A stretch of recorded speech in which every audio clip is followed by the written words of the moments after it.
ating harapan ng malakas na ulan. Lalapitan natin.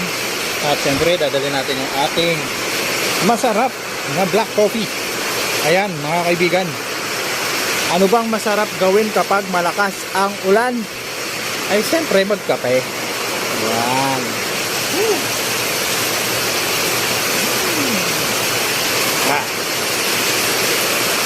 Sarap. Kaya nga lang, naudlot ang paggagawa ng sasakyan, mga kaibigan. Ayun, no? So, wala tayong magagawa dyan, mga pre. Ulan. Ayan na. Bumagsak na. Napakalakas. Kabahan na naman dito sa loob. Yari. Parang Kim ang kawawa dito. Yun. Aray ko.